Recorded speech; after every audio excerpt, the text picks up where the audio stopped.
دیکھیے اللہ کے نبی کا ذکر کرنا یہ رب کے تمام نعمتوں کے ذکر کرنے سے زیادہ بہتر ہے۔ حضرات اب ہم ذکر کیسے کریں؟ وہ نبی جس کی شان ہی بلند ہے، وہ نبی جو سارے نبیوں پر مقدم ہے، ہم اسی نبی کی امتی ہیں۔ اللہ اللہ میرے دوستو، حضرت ملک الموت عزرائیل فرشتہ ہے جو روح کو قبض کرتا ہے، وہ مدینے کی سرزمین میں حاضر ہے، اور رب بے نیاز کے محبوب نبی مصطفیٰ جان رحمت صلی اللہ تعالیٰ علیہ وسلم کی دربار میں حاضری کا شرف ملا ہے انہیں، اور دروازے پر دستک دیتا ہے، یا رسول اللہ یا حبیب اللہ اجازت چاہتا ہوں۔ اللہ کے نبی ارشاد فرماتے ہیں، اے ملک الموت آ جاؤ، تمہیں اجازت ہے۔ اللہ اکبر۔ اب یہاں سے ایک بات میں آپ کو اور بتانا چاہتا ہوں۔ دیکھیے حضرات، آج کچھ لوگ کہتے ہیں کہ معاذ اللہ نبی مر کر مٹی میں مل گئے، معاذ اللہ صد معاذ اللہ۔ کچھ لوگ کہتے ہیں معاذ اللہ نبی کو علم غیب نہیں، لیکن میں اس کا خلاصہ کروں گا، اس حدیث پاک کو غور سے سننا۔ اس سے پہلے میں آپ کو کچھ باتیں بتاؤں گا۔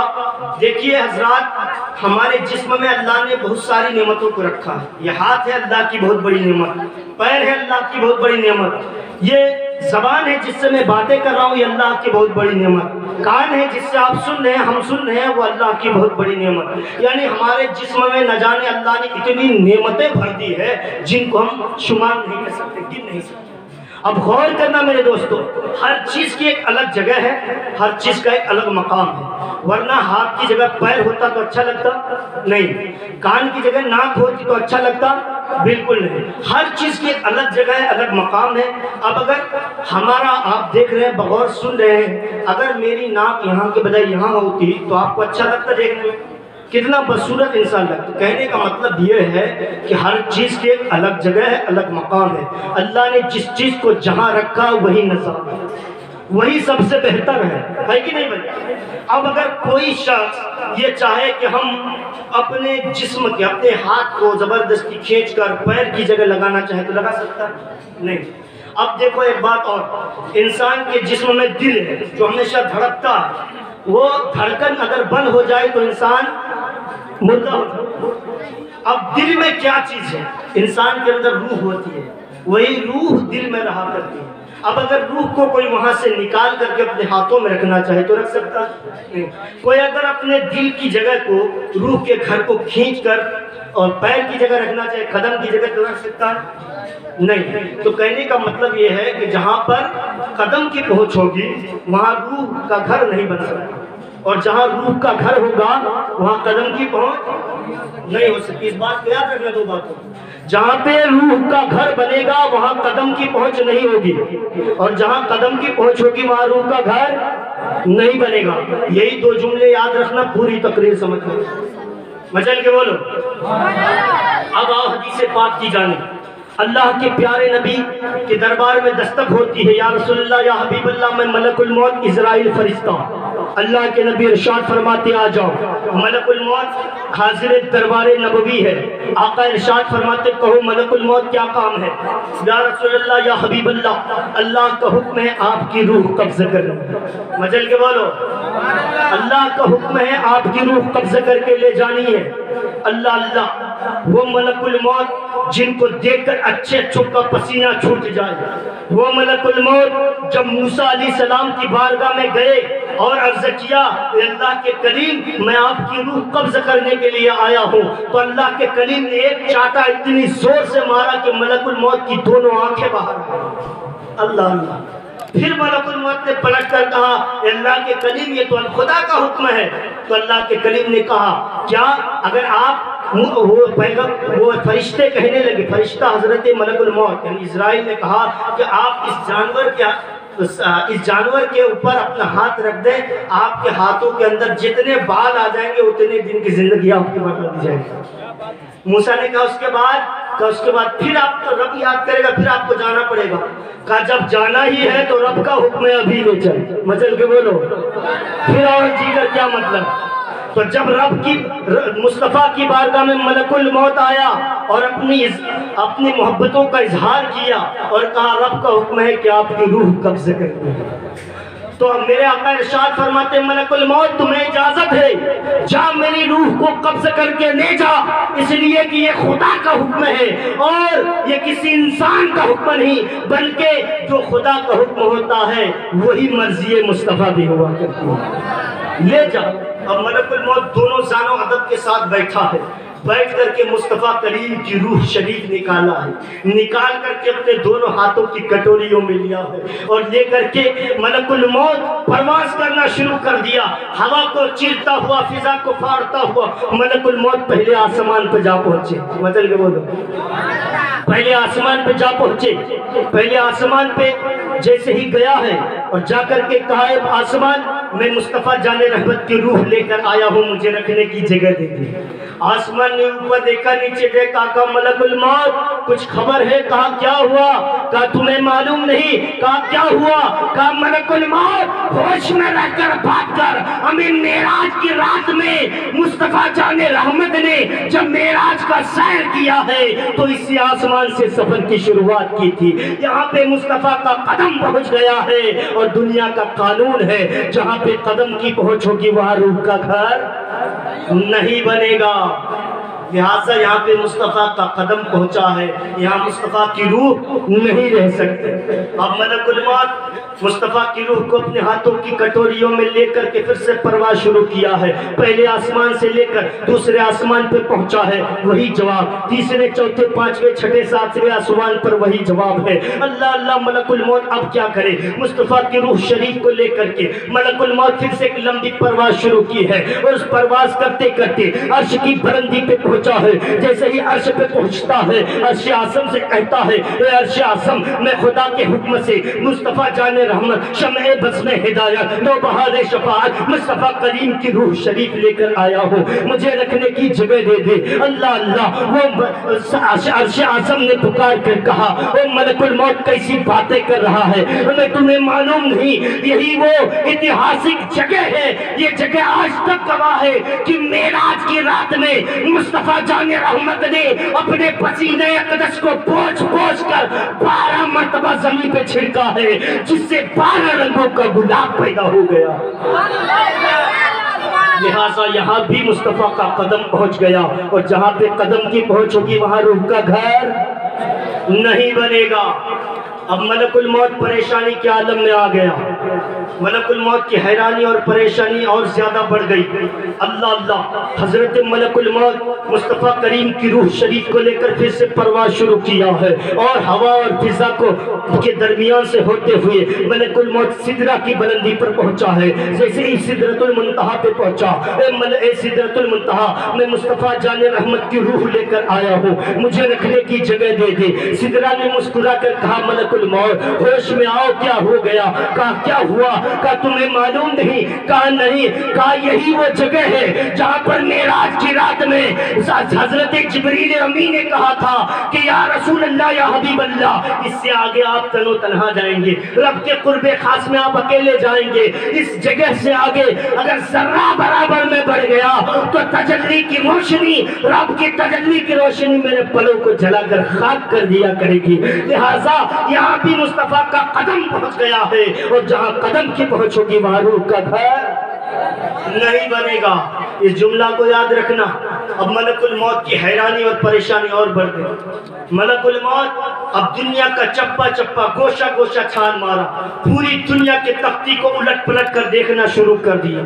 وہ ملک الموت مصطفیٰ کریم کی روح شریف کو لے کر کے اب پوری دنیا کو دیکھنے لگا، ہواؤں کو چیرا، وہاں بھی دیکھا مصطفیٰ کا قدم، جنت گئے مصطفیٰ کا قدم، دوزخ کو دیکھا مصطفیٰ کا قدم، عرش و کرسی کو دیکھا مصطفیٰ کا قدم، لوح و قلم کو دیکھا مصطفیٰ کا قدم، میناروں کو دیکھا مصطفیٰ کا قدم، پہاڑوں کی بلندیوں کو دیکھا مصطفیٰ کا قدم، زمین کی پستی کو دیکھا مصطفیٰ کا قدم، دریا کی روانی کو دیکھا مصطفیٰ کا قدم، سمندر کی سیلانی کو دیکھا دیکھا مصطفیٰ کا قدم، موجوں کی طغیانی کو دیکھا مصطفیٰ کا قدم، خشک و تر کو دیکھا مصطفیٰ کا قدم، بحر و بر کو دیکھا مصطفیٰ کا قدم، خشک و سمندر کو دیکھا مصطفیٰ کا قدم، لال و گوہر کو دیکھا مصطفیٰ کا قدم، مسجد و مینار کو دیکھا مصطفیٰ کا قدم، درختوں کے پتوں کو دیکھا مصطفیٰ کا قدم، ہندوستان کے کونے میں دیکھا مصطفیٰ کا قدم، افغانستان میں جا کر دیکھا مصطفیٰ کا قدم، ترکستان میں دیکھا مصطفیٰ کا قدم، حتیٰ کہ جتنے بر اعظم ہے، تمام بر اعظم میں جتنے ممالک ہیں، تمام ملکوں میں جتنے صوبے ہیں، تمام اسٹیٹ میں جتنے ضلع ہیں، تمام ضلعوں میں جتنے شہر ہیں، تمام شہروں میں جتنے گاؤں دیہات گھر ہیں، تمام گھروں میں جتنے مومن ہیں، تمام مومنوں کو گھروں کو دیکھا، وہاں بھی مصطفیٰ کا قدم پہنچ گیا۔ حتیٰ تو یہ ہے کہ مومن کے قبرستان کو دیکھا، وہاں بھی مصطفیٰ کا قدم ہے، مسجدوں کو دیکھا مصطفیٰ کا قدم، جلسوں کو دیکھا مصطفیٰ کا قدم، محلوں کو دیکھا مصطفیٰ کا قدم، میلاد کو دیکھا مصطفیٰ کا قدم، اذانوں کو دیکھا مصطفیٰ کا قدم، نمازوں کو دیکھا مصطفیٰ کا قدم، قرآن کو دیکھا مصطفیٰ کا قدم، حتیٰ کہ مومن کے دلوں کو دیکھا تو وہاں بھی قدم مصطفیٰ کی مہر لگی۔ دنیا کی کوئی ایسی جگہ نہیں، رائی کے دانہ رکھنے کے برابر جگہ نہیں جہاں پہ مصطفیٰ کا قدم نہ پہنچا۔ اور دنیا کا قانون ہے جہاں پہ قدم کی پہنچ ہوگی وہاں روح کا گھر نہیں بنے گا۔ اب ملک الموت حیران و پریشانی کے عالم میں پسینے چھوٹنے لگے۔ ملک الموت نے ساری دنیا کے چپے چپے کو، زمین کے ذرے ذرے کو، آسمان کے تارے تارے کو، ہر چیز کو دیکھا، ایک ایک ذرہ کو الٹ پلٹ کر دیکھا، ہر جگہ مصطفیٰ کے قدم کی مہر لگی پایا۔ اور جہاں پہ قدم کی پہنچ ہوگی وہاں روح کا گھر نہیں بنے گا۔ اب ملک الموت پریشان ہو کر کے اپنے سر کو بارگاہ خداوندی میں جھکا دیا۔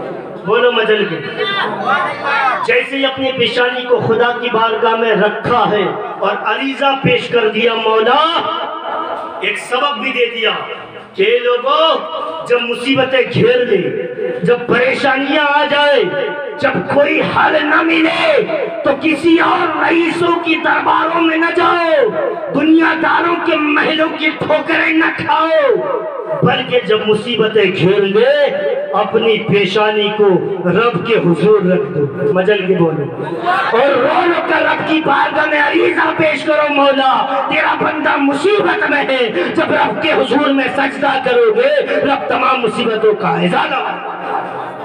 اب ملک الموت رب کی بارگاہ میں عریضہ پیش کرتا ہے، مولا تیرے حکم سے تیرے حبیب کی روح لے کر کیا، اور جہاں جہاں رکھنے گیا ہر جگہ تیرے مصطفیٰ کے قدم کی مہر لگی پایا۔ اور دنیا کا قانون ہے کہ جہاں قدم کی پہنچ ہوگی وہاں روح کا گھر نہیں بن سکتا۔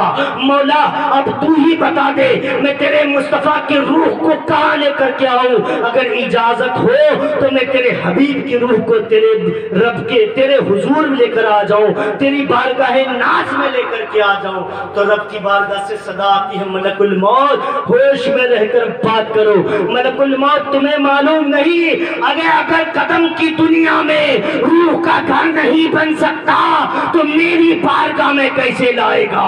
ارے معراج کی رات میں مصطفیٰ میرے اتنے قریب تھے کہ مصطفیٰ مجھے دیکھ رہے تھے، میں مصطفیٰ کو دیکھ رہا تھا۔ مصطفیٰ گنہگار امتیوں کی بخشش طلب کر رہے تھے، میں ان کی امت کو بخش رہا تھا۔ مصطفیٰ اپنی امت کے لیے فریاد کر رہے تھے، میں ان کی امت کو جنت کا پروانہ دلا رہا تھا۔ اب میری بارگاہ میں کیسے لا سکتا ہے جبکہ میری بارگاہ میں بھی مصطفیٰ کا قدم پہنچ گیا ہے، اور جہاں قدم کی پہنچ ہوگی وہاں روح کا گھر نہیں بن سکتا۔ اب ملک الموت حیران و پریشانی کے عالم میں عرض گزار ہوا، مولا اب تو ہی بتا دے وہ کون سی جگہ ہے جہاں پہ تیری حبیب کی روح کو لے جا کر کے تو بارگاہ یزدانی سے آواز آتی ہے، ملک الموت دنیا میں کوئی ایسی جگہ نہیں جہاں پہ میرے مصطفیٰ کا قدم نہ پہنچا ہو۔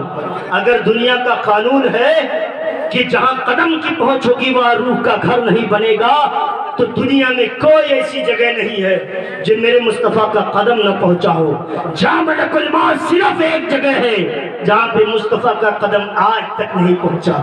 مولا جلدی بتا وہ جگہ کون سی ہے؟ رب کی بارگاہ سے آواز آتی ہے، ملک الموت جس میرے مصطفیٰ کے روح کو جس دل سے نکال کر لائے ہو، اسی دل میں لے جا کر دوبارہ ڈال دے، وہی ایک جگہ ہے جہاں پہ میرے حبیب کا قدم نہیں۔ اب ملک الموت دوبارہ مصطفیٰ کی روح کو مصطفیٰ کے دل میں لے جا کر ڈالتے ہیں، لیکن یہاں سے سکندر رضا ایک پیغام دینا چاہتا ہے پوری ذمہ داری کے ساتھ۔ یہ حدیث حضرت ابن عباس رضی اللہ تعالیٰ عنہ سے مروی۔ ملک الموت نے میرے مصطفیٰ کی روح کو اسی دل میں دوبارہ ڈالا جس دل سے نکالا ہے۔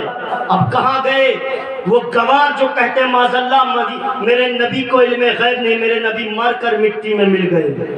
اللہ اللہ، یہ حدیث پاک اور قرآن کی آیت ڈال ہے، گویا یاد سے گزار ہوتا ہے۔ وہ دنیا والوں، جس دل سے روح کو نکال لی جائے، یقیناً وہ دل مردہ ہوا کرتا ہے۔ جس دل سے روح کو نکال لی جائے یقیناً وہ دل مردہ ہوا کرتا ہے، لیکن جس دل سے روح کو نکال کر دوبارہ اسی دل میں ڈال دیا جائے وہ دل مردہ نہیں بلکہ زندہ ہوا کرتا ہے۔ گویا یہ قرآن کی آیت ہے کہ مصطفیٰ کریم کل بھی زندہ تھے، آمنہ کا لال کل بھی زندہ تھے، آج بھی زندہ ہے اور ہمیشہ ہمیشہ۔ کبھی تو بریلی والے آقا فرماتے ہیں کہ تو زندہ ہے واللہ، تو زندہ ہے واللہ، میری چشم عالم سے چھپ جانے والے چمک تجھ سے پاتے ہیں، سب پانے والے میرا دل بھی چمکا دے چمکانے، میرا دل بھی چمکا دے چمکانے۔ حضرات تم یہ میں بتا رہا ہوں، وَأَمَّا بِنِعْمَتِ رَبِّكَ فَحَدِّثْ، اپنے رب کے نعمتوں کا تم خوب خوب چرچا کرو۔ حضرات رب کے نعمتوں کا ذکر کیسے ہوتا ہے؟ نبی کی شان اسی طریقے سے بیان کی جائے اور دیوانے نبی کی شان کو سن کر کے، نبی کے اختیار کو، نبی کے گفتار کو، نبی کے رفتار کو سن کر کے دیوانے جھوم جائے، اسی کو تو ذکر نبی کہتے ہیں۔ اور جب ذکر نبی ہو جائے تو ذکر مصطفیٰ، ذکر نبی ہو جائے تو ذکر خدا۔ حضرات اور میں آپ کو دو تین چیز بتاؤں گا مختصر انداز میں جو ضروری ہے، کیونکہ وقت زیادہ ہو چکا ہے اور وقت نہیں، تقریر کا وقت ختم ہو چکا ہے، لہٰذا میں آپ کو بتاؤں گا۔ حضرت نے بیان فرمایا کہ شب برات ایک ایسی رات ہے جن کی عبادت سب سے افضل و بہتر عبادت ہے، اور اس دن دیوانے حضرت اویس قرنی کو یاد کیا۔ لیکن میں ایک مسئلہ بتانا چاہتا ہوں۔ دیکھیے آپ کے ہمارے سب کے درمیان میں ایک مسئلہ ہے جو لوگ عوام میں مشہور ہے کہ عرفہ لگاتے ہیں۔ مسئلہ ہے عرفہ لگاتے ہیں کہ عرفہ کسے کہتے ہیں؟ اگر کوئی انتقال ہو جائے تو ایک دن پہلے، مطلب جو انتقال ہو جاتا ہے تو اسی سال میں جب شب برات آتی ہے تو ایک دن پہلے لوگ حلوہ بنا کر کے فاتحہ کر دیتے ہیں اور سوچتے ہیں کہ شب برات کے دن فاتحہ کرنا، حلوہ پکانا، ایسا سمجھتے ہیں حضرت لوگ۔ تو یہ غلط فہمی کو میں دور کر دوں کہ عرفہ لگانا کوئی واجب فرض شریعت میں کچھ نہیں ہے۔ عرفہ لگانا ایک مباح کام، مستحب ہے۔ یعنی آپ اگر ایسا کریں گے کہ ایک دن پہلے فاتحہ کریں گے، عرفہ لگائیں گے، تو یہ اہل شرع کے نزدیک اچھا کام ہے، بہتر، یہ محبت کی دلیل ہے۔ لیکن آپ اگر اس کو فرض و واجب سمجھیں کہ نہیں عرفہ لگانا ہی ضروری ہے، نہ لگائے تو حرام کام کر لیے، تو ایسا بالکل نہیں ہے۔ شریعت نے عرفہ لگانے کا حکم بھی نہیں دیا ہے اور اس سے روکا بھی نہیں۔ لہٰذا اگر آپ شب برات کے دن بھی حلوہ پکائیں، اس دن بھی آپ فاتحہ کریں، اس دن بھی آپ ایصال ثواب کریں، تو یہ کوئی گناہ کا کام نہیں بلکہ ثواب کا کام ہے۔ تمام حضرات کان کھول کر سن لیں۔ اور ایک چیز اور، شب برات میں جیسے حلوہ ہی پکایا جاتا ہے، لوگ سمجھتے ہیں حلوہ پکانا ہی فرض واجب ہے، یہ بھی غلط ہے۔ آپ فاتحہ کریں، کسی چیز میں بھی فاتحہ کر سکتے ہیں، کھانے پینے کی ہر وہ چیز جو جائز ہو اس پر فاتحہ کرنا، اس پر فاتحہ جائز کرنا جائز ہے۔ لہٰذا آپ کسی بھی کھانے پینے کی چیز کو پر فاتحہ کر سکتے ہیں۔ کچھ لوگوں کی یہ غلط فہمی ہے کہ مچھلی پہ فاتحہ نہیں ہو سکتی، انڈا پہ فاتحہ نہیں ہو سکتی، بسکٹ پہ فاتحہ نہیں ہو سکتی۔ یہ ساری باتیں غلط فہمی ہے، یہ سب انسان کی غلط فہمی۔ اس کا ازالہ یہ ہے کہ ہر کھانے پینے کی وہ چیز جس پہ جو کھانا انسان کے لیے حلال ہے اس پر فاتحہ جائز ہے، چاہے وہ مچھلی ہو، چاہے انڈا ہو، چاہے بسکٹ ہو، چاہے کچھ بھی ہو، اس پہ فاتحہ بھی جائز ہے۔ حضرات یہ پیغام آپ لوگ لے کر کے جائیں اور اس پر عمل کریں۔ جیسے محرم میں کھچڑا پکاتے ہیں، شبیل بناتے ہیں، تو لوگ یہ بھی سمجھتے ہیں اور ہاں یہ مسئلہ حضرت نے بتایا کہ محرم میں لوگ بولتے ہیں جب سے محرم کا مہینہ لگتا ہے تب سے کسی کا چہلم یا تیجا نہیں ہو سکتا۔ یہ بھی غلط فہمیوں کا ازالہ ہے۔ جب مرحوم کے نام پہ ہم ایصال ثواب کریں، پیغام لے کے جائیں، جب بھی مرحوم کے نام پہ ایصال ثواب کریں، وہ مہینہ کوئی سا بھی ہو، چاہے محرم ہو، چاہے رمضان ہو، چاہے شعبان ہو، چاہے رجب ہو، کوئی بھی مہینہ ہو، آپ اس میں ایصال ثواب کر سکتے ہیں، چاہے تیجا کریں چاہے تحلم کریں۔ محرم کا مہینہ لگا ہے تو یہ مت سوچنا کہ اس میں تیجا تحلم نہیں کر سکتی، اور لوگ محرم کے مہینہ میں یا محرم کے دن میں سوچتے ہیں کہ جھاڑو نہیں لگا سکتے، برتن نہیں مار سکتے، چولہا نہیں جلا سکتے، یہ سب عورتوں والا فتویٰ ہے۔ میری ماں بہنیں غور کان کھول کر سن لیں، ایسا کچھ نہیں ہے۔ اللہ کے نبی کی حدیث ہے کہ صفائی آدھا ایمان ہے، صفائی ایمان کی جڑ ہے، لہٰذا صاف ستھرا رکھنا یہ نبی کی سنت ہے، نبی کا پیغام ہے۔ آپ جھاڑو بھی دے سکتے ہیں، چولہا بھی جلا سکتے ہیں، اچھے اچھے کھانا پکانا، محرم 10ویں محرم عاشورہ کے دن اچھے اچھے کھانا پکانا، غریبوں کو کھلانا، یہ سنت ہے۔ میرے نبی ایسا کیا کرتے تھے کیونکہ بڑا مبارک دن ہوتا ہے وہ۔ ہاں میت ہو جائے تو لوگ بولتے جھاڑو نہیں لگانا چاہیے، جھاڑو لگانا چاہیے، ایسا کچھ نہیں ہے۔ صفائی رکھنا آدھا ایمان۔ ہاں چولہا جلنے والا جن کے یہاں میت ہو جائے تو ان کے یہاں 1 دن یا 2 دن تک چولہا نہیں جلتا، یہ اہل شرع نے جائز قرار دیا، اس لیے کہ میت کے گھر والے سوگ میں رہتے ہیں، اور اس دن آپ اگر کسی میت کے جس کے یہاں میت ہو جائے اس کے یہاں جائیں تو آپ ان کو تکلیف نہ دیں۔ اہل شرع کے نزدیک جن کے یہاں مٹی ہو جاتی ہے ان کے گھر کا 1 گلاس پانی پینا بھی منع ہے، اور لوگ کھانا کھانے کی بات کرتے ہیں۔